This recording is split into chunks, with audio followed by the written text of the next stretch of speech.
All right, welcome back to just another solar podcast with Luke Beattie. That's me, Carl Jensen. G'day, Carl. G'day, Luke. Got the aircon set on 30 degrees, mate. Hence the Hawaiian shirt today. It's about 10 outside. And below the screen, there's Speedos, right? Yeah, absolutely. And industry legend Nigel Morris. How you going, Nige? Good, thanks, Luke. Hi, Carl. Good to be back. Another week. Lots of rain here in Sydney, but we're staying warm. Another busy week for you, Nige. I see you popping up all over socials. So you've been to a couple of events during the week. Do you want to tell us about one of those? Yeah, I'll tell you about both of them if you give me the chance. It, no, you've done your ration of words already. Yesterday was a cracker. I went to a great little event. I was lucky enough to get invited to UNSW. I don't get over there very much, but there was a sad end of an era for ACAP, the Australian Centre for Advanced Photovoltaics. It's been going for 15 years, I think they said. One of those little organisations buried in UNSW who's done just mind-blowing work, incredible work, and a constant stream of grad students coming into our industry and going on to do other research. And their chief is a guy by the name of Richard Corkish, who I actually started out with up in Nimbin, of all places, when he was a grad student. He went on to run the joint for the last 10 years, and Richard's retiring, still doing stuff. But yeah, that was fantastic to get in there. Saw Dr. Martin Green and Dr. Renata Egan and a bunch of other people who were just sort of in the background doing all that great research. So more power to them. We wouldn't have an industry without them. And Friday night, I was actually also at another solar event. Sunlock and Goodwe ran a really nice event, actually. We had a beautiful night on the harbour on a boat, cruising around the harbour with about 120 people, some great guest speakers, really good, actually. They just kind of described the fact that, they wanted to show the love and reward some of their customers and talk to some new customers. So, yeah, a couple of good events. And the data came out for June, and the data says that we're down 14%. If you look at Somewheres, I think Solar Nerds had us down 20% for the month of June. So what are you guys hearing out there in the market? I'm hearing that it's cold. No getting past it. That slows people down. It's the end of the financial year. That slows people down. It certainly slows down people's ability to do anything when their accountant's on their back to get things done. And that's pretty much the excuses that I've heard from the market as to why they're not doing so well. I put a post up the other day about consumer spending that got quite a lot of interest actually online, because it showed that consumer sentiment is at the lowest it's been since COVID, the peak at the depths of COVID, and the lowest it's been, and that was equal to the GFC. So it really highlighted the consumer sentiment that's out there that's everyone's been describing to us. But on the flip side, despite feeling, very despondent and a lot of sympathy and empathy for people running solar retail businesses out there, I did have some glimmers of hope talking to a couple of people. And I'm not going to name them. I'm not going to give away their secrets, but there are definitely some consistent themes that I hear from companies who are saying, we think it's going to be okay, and we think we're going to get through this. And we explored this a bit with Warwick last week, but here are 4 or 5 that I heard from a company this week, or from a couple of companies actually. Number one key, tenacity. Right. Anyone in business knows this is tenacity is absolutely key, and you just have to keep going and you have to keep working hard. Second one, which always comes up on the show, business diversity. Have you got something else you can sell? Have you got somewhere else you can go? Have you got another market you can serve? Whatever it is, find a way to get diversity into the business. Third one, thinking outside the box, right? Some business people are really, really good at this. They just explore different ways. The flip side of that, of course, is you can't let yourself get distracted and try and be everything to everyone. So there's a really fine balance there between thinking outside the box and not getting distracted, moving fast, right? Everyone in business will tell you that. Move fast, move fast, move fast. If you need to downsize the day before you think you need to, right? You got to move fast. Bravery is the other one, being brave about your decisions. And some of the business people out there are so ballsy. So I couldn't do it. I'm not a great retail guy, but I hear the decisions some of these guys and girls are making, and it's about being really, really brave in business. Another one that I thought was really, really valuable, and that is someone made the comment to me that over the last year, there's been plenty of business, right? There's been plenty of business, and there's been some profit to be made if you were following the solar price reductions, the solar module price reductions, but not just going down, but actually pulling a bit out to make a bit more margin along the way. And the smart guys have been doing that. So they've been pulling a bit more profit out as they go, recognizing this issue we've talked about, the falling revenue. And then the last one, which again, something we come up with again and again and again, ruthless efficiency. You cannot operate an inefficient solar business and expect to survive. You have to be always focused on efficiency.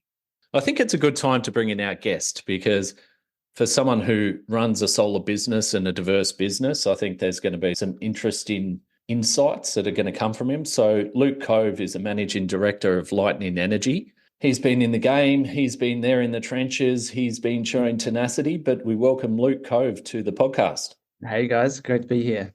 Yeah, I think all of the things that Nigel just spoke on about is Luke Cove in a nutshell. Ooh. Yeah, there's some of the key pillars of business there. I think efficiency, being ruthless. I got big into a book called The 33 Strategies of War, and I feel like that really applies strongly to running a solar business, because I really feel like it is war. Like, people are out to kill you, demoralize you. Your competitors want to see you go bust. They don't care if you've got a $500,000 ATO debt. They're just like, send him under. Like, I don't care if he loses his house. I'm better than him. I deserve the work. But it's just, especially when the market is like this, right? Because like you said, solar installation as a whole, Australia-wide, is down 10, 15%. Okay. But that doesn't mean that's each company individually. What's happening? Work is gravitating towards certain installers. So other companies are maybe down 80%. We've seen our leads drop 50%, for example, in the last couple of months. So on this time last year. So look, you run 5 different businesses, right? So at the end of the day, you run a solar business, you run a battery business, you run an EV rental business, you do air conditioning, you do heat pumps. There's probably some other stuff that I've missed. No, that's pretty much it. The EV rental has been pretty slow lately. We do the heat pumps, obviously batteries, and we've recently moved into air conditioning. For the reasons that Nigel said earlier, which is the key thing is diversity. The Victorian government is obviously really keen over other governments to get rid of the gas, and they've got extra rebates for Victoria. So we kind of saw an opportunity and we jumped on it, and it seems to be working really well for us. And it, like I said, I wouldn't have been able to survive that 50% drop in solar installation if we hadn't have had these other wings that could pick up the slack. Also, you must have had to have adapted pretty quickly too. So what sort of things did you implement, or how did you face that challenge? Yeah, well, I installed air conditioners a long time ago when I was apprentice. I did a lot of ducted units, but I haven't done it for a while. So we had to work out, who our suppliers were going to be, what units we were going to be, how we got to claim the VEECs, how we're going to design the systems, how we're going to price the systems, how we're going to sell the systems. Then I had to go teach it to 6 of my sales reps at the same time. We had to create a whole new quoting system because we couldn't use Pylon for what we had to do. Then train up my office staff, and now I'm training my installers. Luckily, a couple of them have done air conditioning before. So training like 20, 25 people all at once is a challenge, and they're all a little bit resistant to change and slow to uptake on new things when you expect it to be like that. I think that was the bit that Nigel said you needed some stainless steel balls, Luke. Yeah, you've got to be brave. You've got to have balls. I think that's the biggest difference between the people that make it and the people that don't. Well, it's actually tolerant. I believe it's tolerance to stress. I think in business and in life, the more stress you can handle, the higher you can go. But if you break under stress and then you can't pass that, that's your barrier. And you could look at running a business up to running a country, up to say being the president of America, constant war. And you have to be able to deal with that. And you can't, And you need a good golf handicap too, Luke, apparently. Yeah. You could look at the presidents, America at the moment, and there's a bit of pressure. You can't, cracking under pressure is not an option. No, he did it again. He did it again today. The news were reporting that in a radio interview, apparently he fumbled on his words again and claimed to be a great American black woman. So, I think unfortunately Biden's time is nearing an end. Which is a real shame. I mean, it was really entertaining when Trump was president. Every morning there was some other crazy thing that dickhead had done. But it looks like we're going to get another 4 years of entertainment and all of that great stuff that has been done in America under Biden could quite easily be undone. That's a big risk in Australia too, right? So Dutton's talking about nuclear. They're talking about caps on renewable. As much as we can sort of grandstand and say it's ridiculous as an industry, the average punter is actually, a lot of them are gravitating towards what Dutton's saying. They don't understand the energy transition. They know that their bills have gone up. There's been an equivalence drawn between the push to renewables and why your bills have gone up, even if there's not a connection there. And I know some very intelligent, smart, good people who are actually buying into Dutton's story. We've just seen this play out in the UK with the election over there, right? Nigel Farage from the extreme right in the UK. He's going to pick up, looks like 12 or 13 seats in UK parliaments. And of course, the Tories are out, Labor's in. It's not done yet, but looks like that's the way it's going to play out. And the far right's got a huge seat for the first time in UK politics. And we were chatting off air with Luke about how, you know, the world's a funny old place now with the far left and the far right sort of crossing over each other with Musk, right? Yeah, we were saying it's interesting. You look at the left, or Elon likes to call them the far left, and you would think that Elon, being a massive environmentalist and probably the person who's done more for the environment than anyone on the planet, seems to care about, in his words, care about humanity. But the left basically want to execute him. Just that if it was old-fashioned days, they'd behead him and in the middle of the town because they're not a fan of him, right? But it's interesting. He's like, he should be your hero. Yeah. But then at the same, he's an environmentalist, but he's also a capitalist at the same time. So it's like, well, and everyone's so polarized now. It's like, well, what side are you on? What side are you on? You can't be in the middle. Yeah. So I'm guessing you've drawn a fair amount of inspiration from Elon Musk. Definitely, yes. Arguably, we work for him with the amount of Tesla Powerwall installs that we do per year now. I do take a lot of inspiration from the environmental side of, you know, he wants to make change, and he's not just there kicking and screaming, protesting. He's actually got the master plan, and he's outlined how we're going to do it, how we're going to get there, what we're going to do. And he's brought it in, you know, like it's capitalism meets environmentalism, which is where things actually get done. Because so many of the environmentalists, just like I said, do just kick and scream and protest, but they don't do anything. They're not able to really help anyone. Like, you can't pour water out of an empty cup. So they're not helping. Indeed. I heard the other day the cost of the mega pack has halved in 12 months. And you just go, well, shit. All of these things have exploded in Australia in the last 12 months. And in 12 months, the cost has halved. So, you know, as soon as we start looking at things like snowy hydro too, you go, well, shit, we could actually just plug in a battery tomorrow and cost less money and do more. But nonetheless, I still think that snowy hydro is a great project, and obviously it employs lots of people in Australia, et cetera, but just shows that massive cost curve decline when we're building these things at scale is just crazy. So true.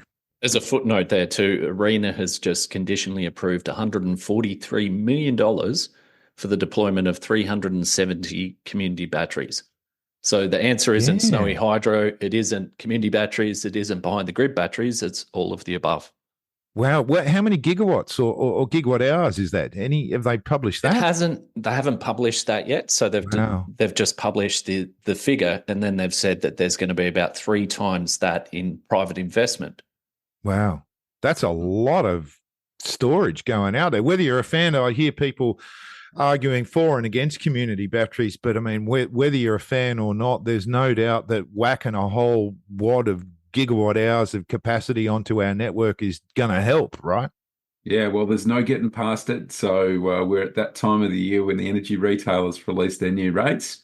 And of course, all of us here are probably in credit or close to it, or don't pay a lot for power. But my peak rate's gone up 25%. My off-peak rate's gone up 50%. And that peak rate's now 66 cents a kilowatt hour. Oh. And I get 3.3 cents for export. And that absolutely makes a battery stack up, which makes me really excited because as far as I'm concerned, it's been very marginal before. and it's obviously it has been in that snake oil category. Sell someone a $15,000 battery that has no financial payback, and of course, anyone who's bought their battery in the last 2 years can crack a bottle of champagne because the payback just halved. Well, I'd question that incentive because I sell a lot of batteries, and I know you've been very vocal about almost talking people out of buying batteries, but I would say the majority of people that buy batteries from me don't actually buy them for the return on investment. So I think that's like a logic fail, essentially, because I know a lot of people do want the return on investment, but they don't buy. A lot of people just want to have a battery. They want to do the right thing by the environment. They want blackout protection, and they think Tesla is cool. If that makes them feel good, if they want to spend the money and it makes them feel good, then who are you to stop them? Oh, Yep. Absolutely. So we're happy to take You're people's not money. dishonest about it. Happy to take people's money, no doubt. And But it's not about that. But if they want to spend it, if they come to me and say, I want a Tesla, I know it's going to take a long time to pay for itself. That's fine. I just want one. that's the best kind of customer, right? Yeah. They're out there. Car, right? Like you buy a Tesla car. You don't buy a new car for the ROI. You know, people buy the car because they like the car. So let them be. Look, I went couch shopping. We haven't bought a new couch for about 25 years, and it was a rainy Sunday. We went couch shopping the other day. I can't believe how much couches cost, by the way. What's the ROI on your couch? Exactly, mate. There's no ROI on pleasure, but you can't hang on. You mean you can't trade in your old couch, Nigel? No, sadly not. But I tell you what, the tech in couches now. The one I was hooked on, Claire wasn't into it. She wouldn't do it at all. Oh, by the way, happy birthday, sweetheart! It's her birthday. Happy birthday. Today. But the tech in couches, mate. Cup warmers, cup coolers, phone chargers, overhead lights, and of course, you got to have a recliner. These are high-tech devices now, mate. I couldn't believe it. $5,000. You got to spend $5,000 for a decent couch. You wouldn't believe the depreciation on my dog, Nigel. So during COVID, I paid $5,000 each for my two dogs. What's the ROI on that, Karl? $1,500 now, not to mention the insurance in repairs for the broken leg. Yeah. So, batteries are looking better every day. Batteries are looking great, yeah. If someone wants to spend money on something and it makes them happy and it's worth it to them, then who is anyone else to intervene? Yeah, absolutely. Got a tear in my eye. I mean, I'm going to go outside and pat a Powerwall. I'll take it for a walk. Now, look, I'm going to bring it back to solar because we can talk about ROIs on couches and dogs. Luke, you mentioned Elon Musk's master plan. Do you have one of your own? Great question. Yeah, I do in my head. I get scared sometimes. I do. I do. I don't want to go into too many details about it because some of it is personal, where the direction of it is going to go. But yeah, I definitely do. We've got a few things in the works. Most people have heard the rumors. We've got a showroom coming up that's going to be open in probably the next 6 weeks. That's going to be really cool near Caulfield Racecourse. Trying to set it up so it almost a bit of a SpaceX vibe. So it feels like you're stepping into the future with a bit of a retro twist. Like it's going to be a bit like almost a bit like a cafe or an old record store, but you go in and then there's like solar panels and batteries and stuff on the wall. Canapes? They're going to be canapes? Have you talked to your psychologist about this, Luke? If anyone wants to buy a Powerwall, free coffee for sure. But yeah, we've got a bit of a plan of where we're going, and some potential options. I'm big on planning, but I'm also bigger on options than I am having a set plan. I just want to get to a position down the track where I've got crossroads. I could go 3 different ways and I can make the decision what I feel like doing in 5 or 10 years. I think that Luke and I could really help with some personal advice. We visited a Gucci shop with Frank Tripodi about 6 years ago. It popped up on our Facebook. I think that would really help your new showroom, and Luke and I can take you there to see it. It's really nice. They take you to a special section. You sit down. You get an orange juice, and you get that one-on-one service. And by the time you leave, you need a second mortgage. I've been in Louis Vuitton store a bit. I'm not as much a fan of Gucci. I don't really do. Well, I went through a phase and I'm done with that now. But anyway, so I've been there. So I know what you're talking about. And it's funny when you go in there and you look at an item. Oh, I want this bag for my wife. Okay, cool. So how much does that bag cost? And they're like, go blank. They're like, what? And they're like, look at each other. Did he just do you know the price? They ask around, does anyone know the price on this bag? Like, no, I just got this PayPass thing here. You just tap. You just tap and go. Like, and you're like, what? But the thing is, it's interesting way that they sell, because they just spend so much time creating the experience and building the value that at the end of it, you don't care what it costs. You're like, $3,000 for a bag, whatever. My wife wants it. I'm here now. Let's just get it done. Yeah. Like, you don't want to be embarrassed by going, oh, sorry, no, I don't have the money. And they're like, well, take the water back and get spit into this bowl. The way they market and sell their products is the exact opposite to what most solar companies would do, where how interesting the quote goes to every solar company around Melbourne and the price just gets lower and lower and lower. Yeah. Luke, I had a question for you. One of the other things that I should have put on my list, actually, and I didn't, was that particularly some of the more successful guys that I talk to, they I wouldn't necessarily call them mentors, but they've got other people that they can lean on for support, for advice, for even just a sounding board, and I wonder, do you have someone like that? I do have a few. So I'm actually in a club called One Life Club. It's a couple entrepreneurs that are very, very wealthy. One of them, he founded Culture Kings and sold it for 600 million. So I go catch up with them, and they have a network of there's about 100 of us now, business owners right around Australia. So I hang out with a lot of business owners, and there's only 2 guys in solar, and it's a lot of like e-commerce and, trades and accounting. But most of my business strategies and ideas and tips and tricks that I get are from people outside of the solar industry. There you go. I actually try to not avoid talking to people in the solar industry, but everyone kind of seems to have this kind of group think where everyone kind of does the same thing at the same time. And I want to get inspiration from somewhere else. I do have a lot of business advisors and people I talk to in my network that I get a lot of ideas from. And I read a lot of books as well, like a lot of books, like at night.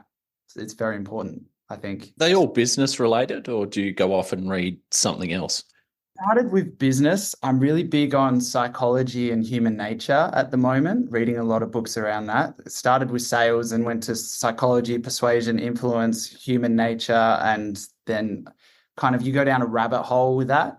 But I think for me, like running a business is essentially just managing a bunch of people and selling products to a bunch of people. So you're like, okay, so this is just dealing with people. So I need to understand human nature and psychology. And the better I can understand that, the better I can influence people, the better I can convince people to buy from me or us. Because particularly in solar, there's 100 different solar companies that they could go to. So you really got to get inside the customer's brain and decide and figure out what's their drivers and who else they're talking to and why they would want to buy from you as opposed to someone else. So I go really deep in that to try and figure out how to increase business essentially. Yeah, it's all fine and beaut being the guy that makes it to the top of the hill first, but the rest of the team's got to follow you. Well, you have to convince people to come with you, and you have to be a leader. And, that's something that I didn't come naturally to me in the beginning. I was just an electrician, worked on my own for 5 or 6 years, just me. And at the beginning, it was hard and it was a steep learning curve. And that was probably why I got into reading books, because I realized there was a huge chunk of things that I didn't know. And I wanted to learn them because solar is so cutthroat. Unfortunately, if you get it wrong, you'll go bankrupt. So you have to learn, like you don't want to have blind spots, because if you've got a blind spot, you just end up getting hit by a bus. And you see it like literally, like you said, in the last couple of weeks, you could probably think of 3-4 companies or whatever that have gone into administration, liquidation, whatever it is. 4 big ones for this week. Who are they? Shine On, Horan and Bird, Juice Capital, and Jedlec. Actually, that's 5 then, because I heard about another one today in Victoria, an electrical company. I can't remember their name. So wasn't Horan and Bird bought out by a retailer? They were bought out by Origin Energy, and then Origin sold them actually to Juice Capital. And so when Juice went down, unfortunately, Horan and Bird went down with the ship. They were the first solar company to have roll in, roll out. So solar installer drives in, drops off his trailer, picks up the trailer with the next kit, drives away, trailer gets loaded up that afternoon by the crew with the next day's job and the next day's gear. That was a very slick operation in peak times. Talking 12 years, 13 years ago, they were doing that. So that one is sad to see go, because they were a customer of ours at Energy Matters, Apollo Energy, 15 years ago. Yeah, and look, like I'm sure is the case for many of these entities, they may well come back. I saw a post from John Horan, one of the founders of Horan and Bird, lamenting what had happened and talking about how they were trying to buy back the remnants of the company and re-enliven it. And I actually heard a story about someone else who went under, who we talked about a few weeks ago, who has emerged from the ashes as well. So, it doesn't necessarily mean it's over. And of course, the nature of a lot of these business owners is all the things we talked about before, including tenacity and the ability to get back up when you've been knocked down. So I'm sure we haven't heard the last of a lot of these people, but clearly tough. Well, it is tough to watch, because I think people have like a fundamental attribution bias when they see a business go under, and they think, well, that's all his fault, character flaw. The guy who was running that business had no idea what he was doing. You see a couple months later, then their business goes under and they're like, oh, it was a bad market. It was nothing to do with me. I ran it perfectly. But it just makes me think, and like I said, with business, like you have to be fucking, I don't know if I can swear, you have to be sharp, because realistically, all it could take is, particularly in solar, is one bad day. All you need is one apprentice to not do what he's told and fall off a double-story roof, and it is over. It doesn't matter how well you ran the business up to that point. That's the end of it. So true. So it could happen to anyone, and I have that in the back of my mind every day when I wake up. So I have a little bit of fear and anxiety, which makes me get up and go, because I don't want to be that one. I couldn't agree more, and sadly, one of the businesses that I was asked to operate for a little while there, we had to wind it up. And I have to say, a lot of people rallied around me and gave me great advice and said, Nige, this is going to be the toughest experience of your life, but it's also going to be one of the most valuable, because you're going to learn how to dig deep and how to deal with that stress that you were talking about before, and being able to manage the stress and the pressure that comes from all of that, and trying to do it as decently as you can and respectfully as you can for anyone who's impacted by that. And a lot of people said to me at the time, when you look around the world at successful business people and successful businesses, there is often a trail of failures behind them while they've been learning those lessons. Not always, but often. And so, I have massive respect for people who are successful, and also for those who've failed, because it often means they're trying to push the boundaries very, very hard. And like you say, one slip, right? Yeah, failure is how you learn, and it's very high stakes in business. Unfortunately, it can be high reward, but it's very high stakes. But you learn from it. I mean, some of the best business owners that I know, like you said, have failed businesses, and I take advice from them now. And people say, "Oh, why would you take advice from that person? His business went under." And I'm like, "Yeah, well, you got it up to 50 million, so he obviously knew something to get that far." And yeah, I don't know. I don't like to discredit people just because they, may potentially made one or two mistakes towards the end. I think totally. And when they say, "Oh, his business failed," you say, "Mate, have you seen his house and his 3 Lambos?" Yeah, we're pretty smart. He's still been just fine. His business went broke, but there's still a GT3 in the garage. Yeah. It's an interesting conversation. Don't want to mention any names, but forging forward, the industry breeds these types of people, as in, knock them down, get back up, and we keep seeing more of them. We're fortunate that Andy McCarthy's just about to release a book. Yeah, here comes the sun. So we're all eagerly awaiting that tale. And when you have a chat with Andy about it, you're like, wow, there's it's going to be an interesting read. People, you can pre-order Andy's book. I think it's coming out at the end of the month, but you can pre-order. Now, Luke, coming back to you, we've spoken about, when businesses fail, how much risk you can carry. Let's go on the positive bent here and say, what are the best opportunities or areas you see to push into now that you're not currently operating in? Look, the best opportunities, I think people are really craving the in-house experience, and the full home electrification package is particularly what we're finding. So we've spent a lot of time in the cutthroat solar industry, and we've developed a really large database. And when I woke up one day and said, we're going to do air conditioning now, and just figured it all out in like 2 weeks, we started sending emails out to our database, and now we're getting huge amounts of leads coming back from that database that we built over time of people just saying, yeah, we've got a gas heater and we want to put an air conditioner in, we want ducted. So there's beautiful.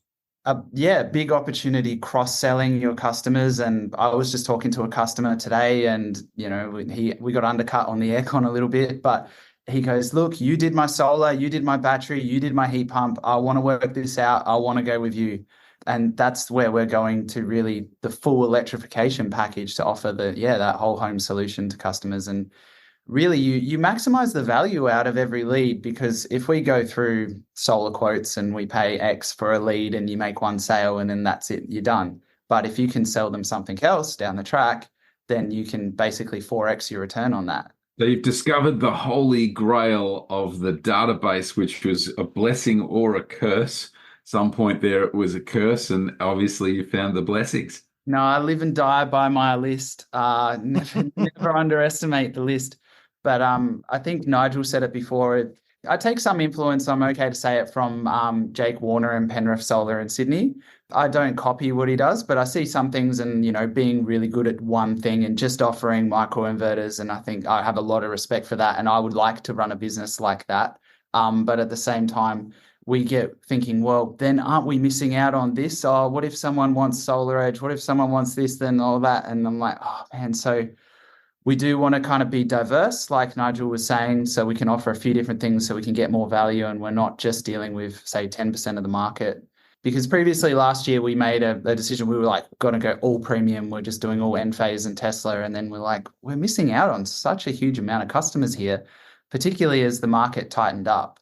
It was kind of hard to say, we just deal with the premium houses.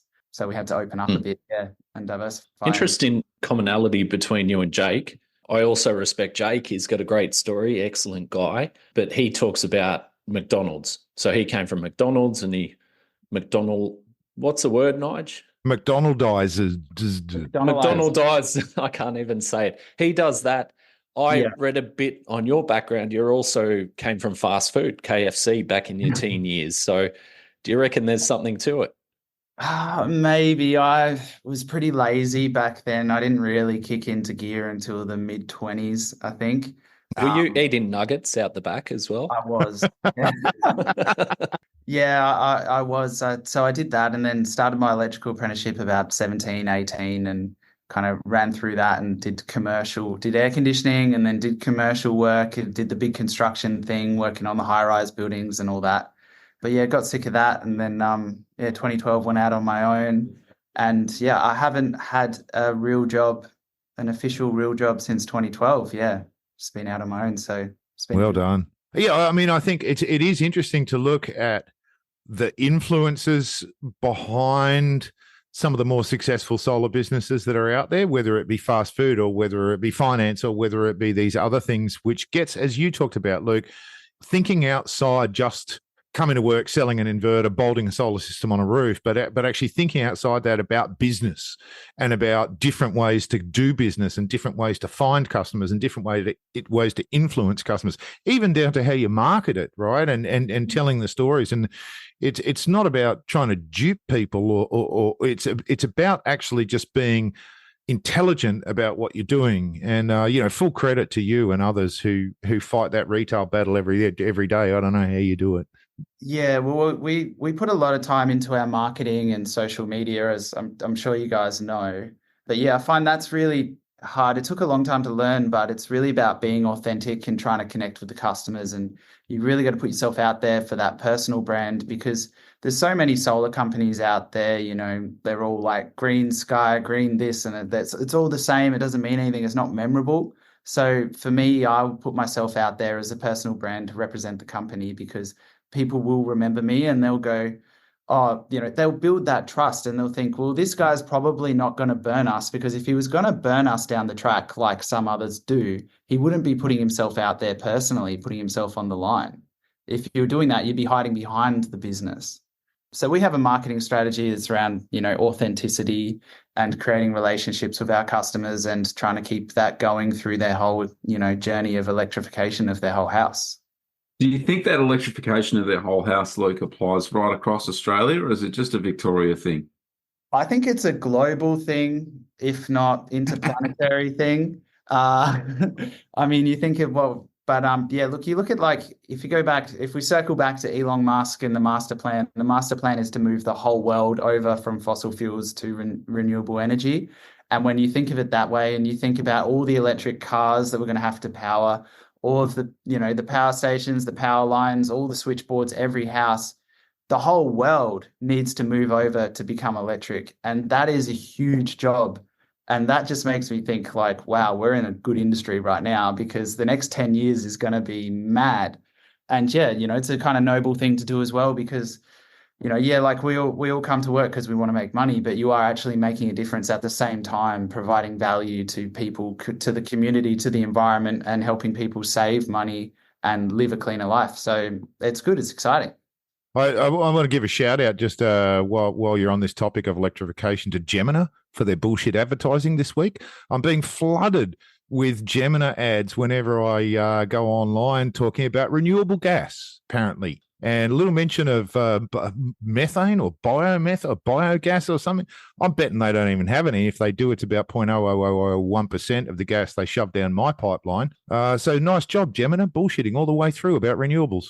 Well, they say for every force in the world, there is an equal and opposite force countering that. And, that's why I say business is war. You got to understand you're fighting against something. And if you want to come out and push renewable energy, then you've got to realize you are fighting against something and there's people caught in the crossfire and you need to be able to influence them and say, hey, you guys need to get away from your petrol cars. You need to get away from your gas. You need to come over here. And they say, why? Most of these people at their core are just basically narcissistic to a degree. They're on the scale. So you've got to find a way to connect with them and make it about them because most people, when they think about what's good and bad, most people just think of how that affects them, which is why policy is going to take so long to change because people won't vote for something or vote for someone until they can see how it benefits them. And the environmental thing and the long-term effects, it's just too big for most people to grasp. So that's why we can often, depending on the customer or the deal, bring it back to, well, there's the return on the investment, there's increased health benefits around the house, not having gas in the house, and, the system's going to be better anyway. You'll actually have more power. And we try and find ways that we can incentivize them personally to want to do it. So it's about more than just, we've got to do this environmental thing because we have to do it. So, I've got to spend 30 grand upgrading my house, even though I don't want to. Yeah, for us, it's about trying to find a way to incentivize it for them so they actually want to do it and they benefit from it immediately. So let's talk about transport then. You're an EV enthusiast, like yeah, like Karl and Nige here. Nige likes 2 wheels, Karl likes 4, but they're both huge enthusiasts too. And apparently you've started an EV car club in Melbourne. Tell us about that. Yeah, well, I'll be honest, I'm just a car enthusiast. I do like some petrol cars, but your average petrol car, I think, is a heap of crap. I kind of started around COVID. There was a bit of a running joke. I heard that the price of the Tesla Model 3s was going to go up. So we ordered one because it was going to be a 12-month wait. And then I thought, I'll get one for myself. Then I thought, I'll get one for my wife. And then I'll get one for my sales team. And then 12 months later, 3 Teslas rocked up. And I was like, oh, okay.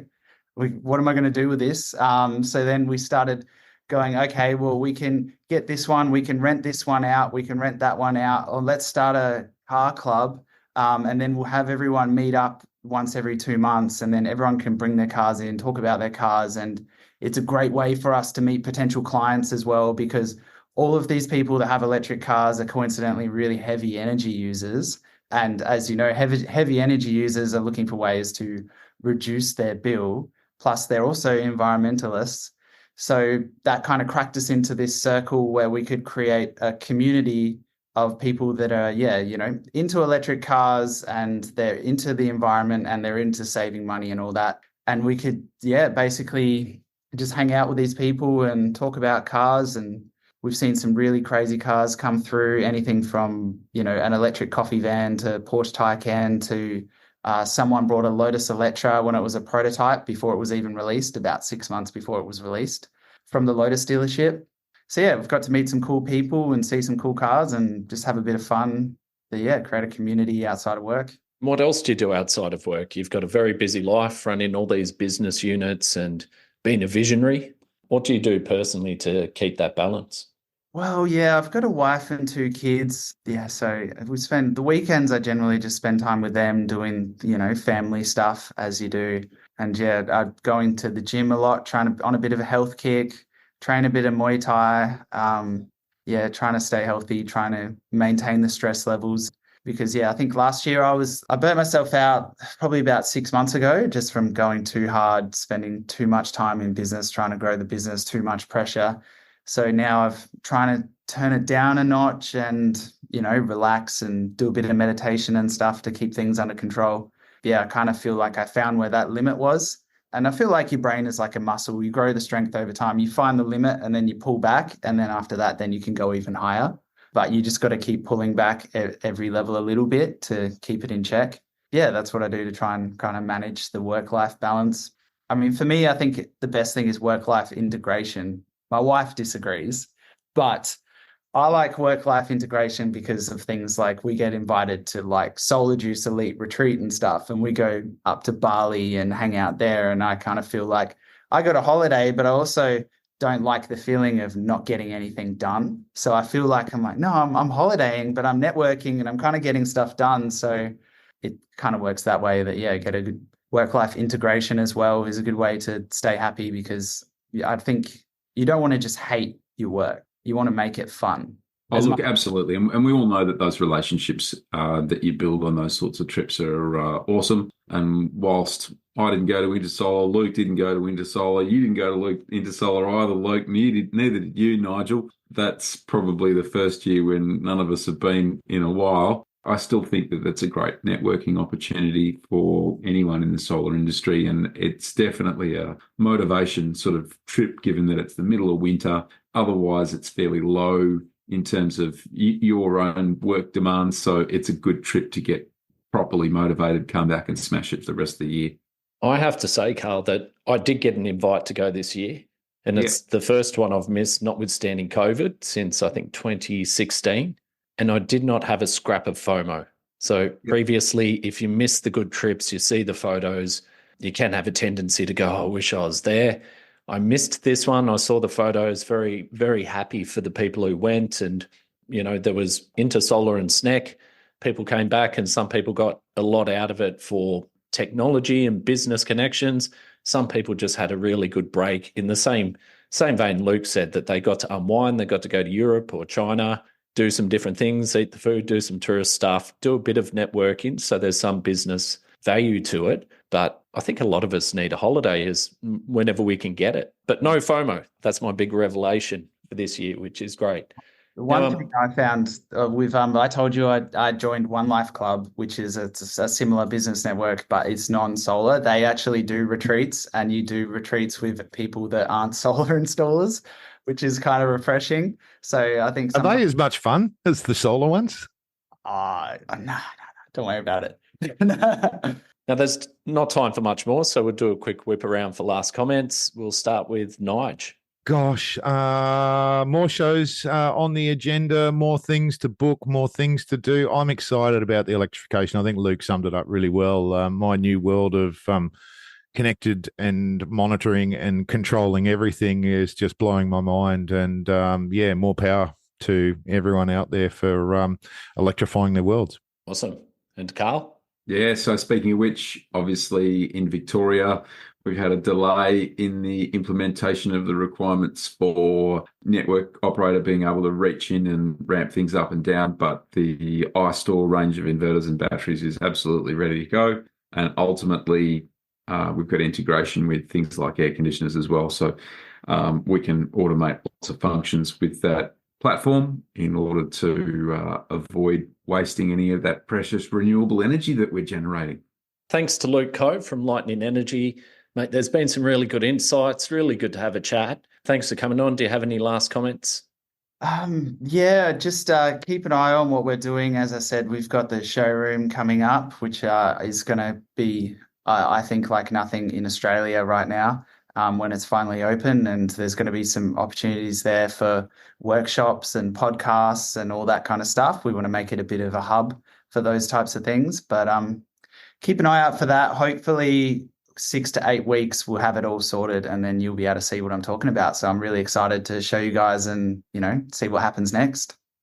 Well, thanks, Luke, Karl, Nige, and thanks to our listeners. Please remember to subscribe, share it around to anyone who might get benefit, and we'll catch you next time.